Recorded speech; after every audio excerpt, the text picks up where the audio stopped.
It's estimated that there are 600 million blogs on the internet. That much content would take the average user a lifetime to read through.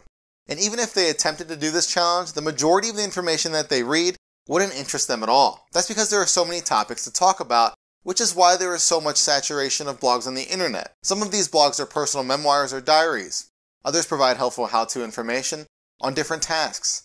And a few are entirely devoted to providing cat pictures. But blogs aren't only limited to the everyday person writing them. Marketers at B2C and B2B organizations understand the opportunity blogging provides for them. In fact, companies that create this form of content generate 55% more visits to their website than those that don't. The best part is that providing written content on your website and posting it publicly on the internet doesn't have any upfront costs. The only thing that you're paying for is your time. Okay, but you're a healthcare provider, practice, or organization.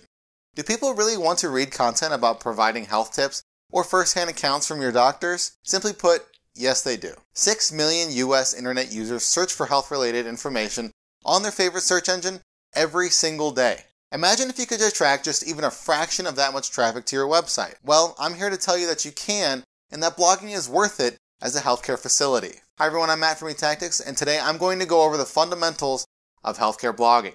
Before we get started though, make sure you subscribe to our YouTube channel by clicking the button below. While you're down there, hit that alert bell icon next to it as well, so when we post new helpful content, you get notified.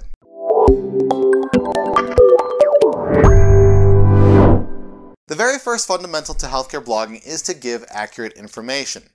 The reality is that finding accurate information about healthcare on the internet is a challenge.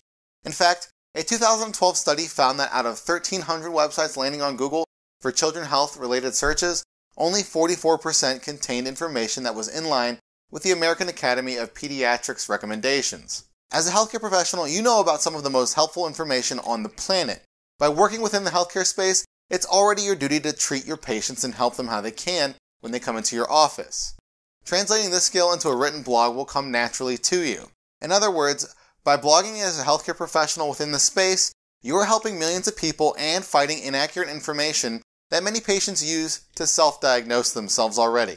The next fundamental to keep in mind while you're starting and writing blog content as a healthcare provider is to determine an overall niche and theme for your blog. In March of 2019 alone, the internet saw 4.4 million new blog posts. So, if you're just now deciding to start your blog as a business, you're a little late to the game. And I'm not trying to dismay you with that statement. Instead, I'm trying to shed some light on the fact that if you start posting on your website without a niche in mind, your content won't generate as much traffic. Catering to the masses won't work for you just yet.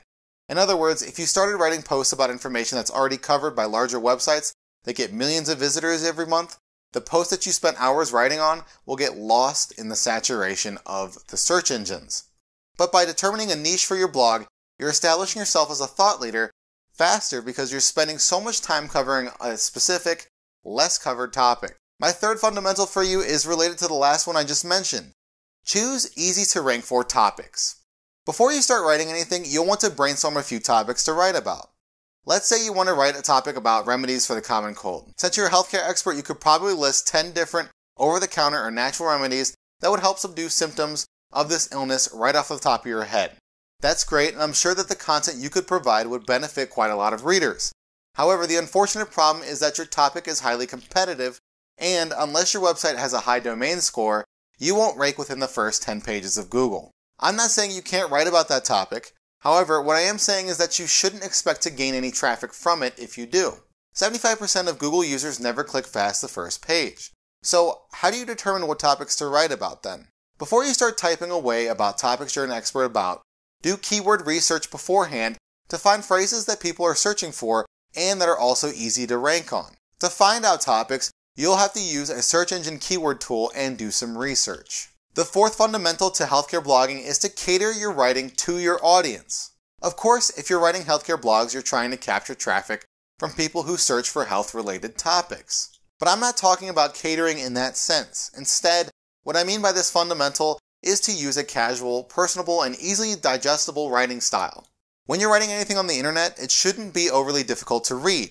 In other words, understand that you're not writing a college thesis or submitting findings to a prestigious medical journal while you're blogging. Instead, think about who you want to read your healthcare blog. If you're writing for your patients, then you should make sure that your copy is understandable by the masses.